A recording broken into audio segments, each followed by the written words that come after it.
You weren't just laid off, you were replaced. There's a unique and profound pain in that reality, a feeling of being rendered obsolete by a faceless algorithm. It's a crisis that strikes not just at your finances, but at your very sense of identity and worth. It can feel like the world you knew and the rules you played by have vanished overnight. This is the precise moment where philosophy ceases to be an academic exercise and becomes a survival tool. The principles of Stoicism, forged in the fires of Roman political chaos, plagues, and personal loss, offer a powerful field guide for navigating this modern wilderness. This isn't about suppressing emotion. It's about forging an unshakable mental core that allows you to lead yourself through the fire. 1. The Great Reevaluation. Your one true freedom. Your suffering doesn't come from the layoff itself. It comes from the broken belief that your career path was stable and predictable. The Stoics teach that our anguish stems from our judgment about events, not the events themselves.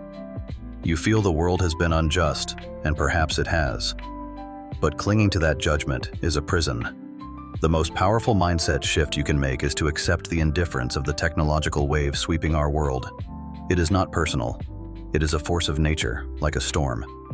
Your job is not to curse the storm, but to become the kind of person who can build a stronger shelter. Viktor Frankl, surviving Auschwitz, discovered that even when everything is stripped away, your job, your home, your dignity, one freedom remains: the freedom to choose your response. Your layoff is not a concentration camp, but it can feel like a digital one, trapping you in feelings of worthlessness. Your first act of rebellion is to claim this freedom. You cannot control the rise of AI, but you have absolute power over how you respond to it. Do you see this as an execution of your career, or a forced evolution of your spirit?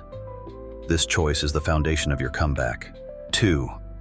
Escaping the survival traps, beyond bad habits.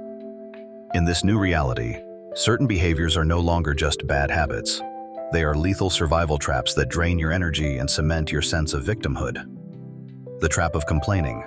Venting about how unfair your company was or how soulless AI is feels temporarily satisfying, but it reinforces a narrative of powerlessness. Every moment spent complaining is a moment not spent learning, networking, or rebuilding. The strong either act to change their situation or accept what they cannot change. They do not leak precious energy into the void of complaint. The trap of seeking comfort.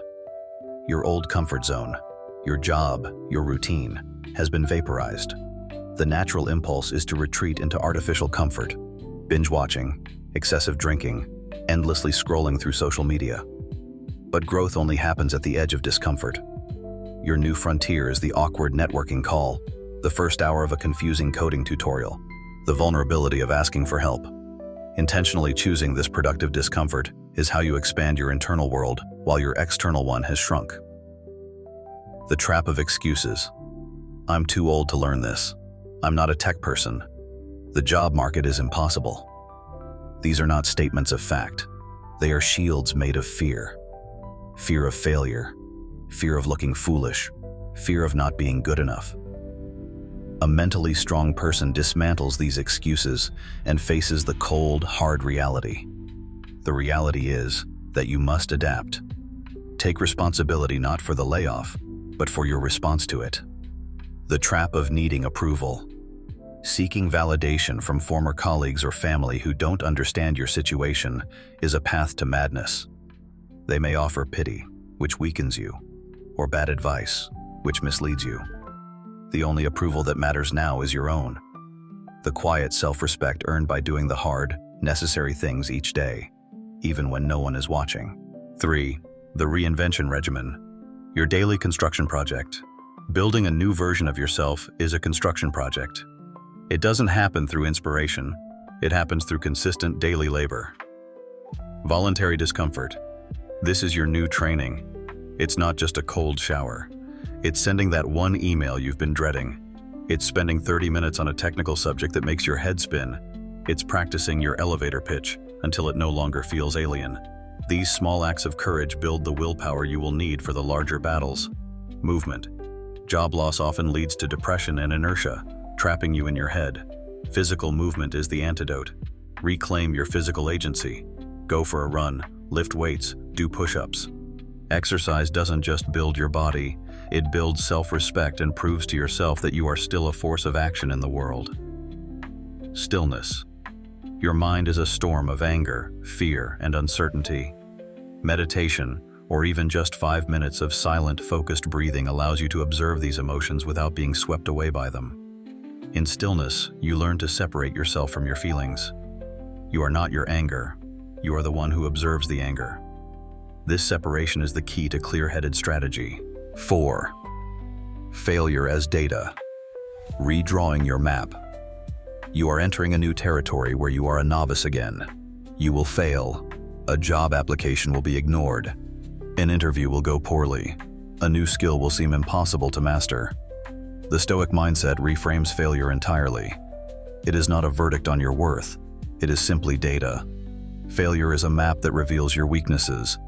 A bad interview shows you what questions you need to prepare for. A rejected resume shows you what skills you need to highlight or acquire.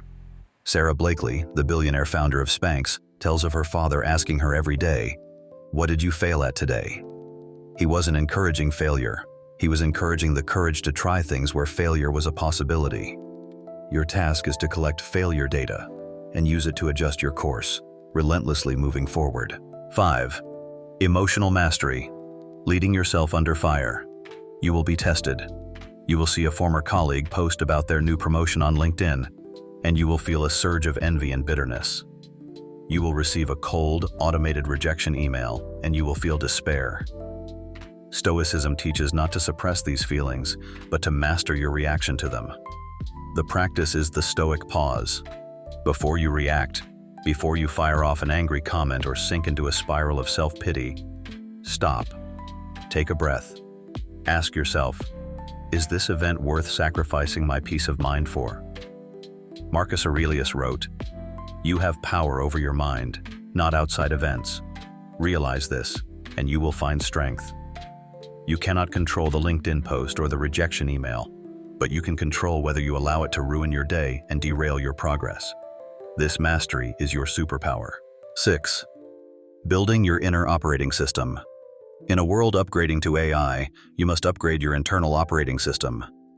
This is the unshakable mental core that keeps you stable while the world is in chaos. It's built quietly, consistently, day by day. It's built when you choose to update your resume instead of watching another hour of TV. It's built when you complete your online course module even though you're tired. It's built during your nightly reflection, where you review the day not with judgment, but with strategic analysis. Where did I lose my composure today? What could I do differently tomorrow? This is you, in the quiet, becoming unbreakable. 7. Discipline is your new system. Motivation is a fair-weather friend. It will abandon you on the days you need it most, the days filled with rejection and self-doubt. On those days, discipline is the only thing that will save you. Discipline is not about feeling good. It's about building a system that functions regardless of your feelings. Your system might be, I will apply for 5 relevant jobs before 10 a.m. every day. I will spend 1 hour learning my new skill no matter what. I will reach out to 2 new people on LinkedIn every afternoon. These are not goals dependent on mood. They are automatic reflexes you have built. Discipline is what carries you through the valley of despair until you can see the peak of a new opportunity. This journey is a profound one. It is the forced reinvention of the self. By embracing these principles, you are not just looking for a new job. You are forging a new identity, one that is stronger, more resilient, and more deeply respected, because it has been tested by fire.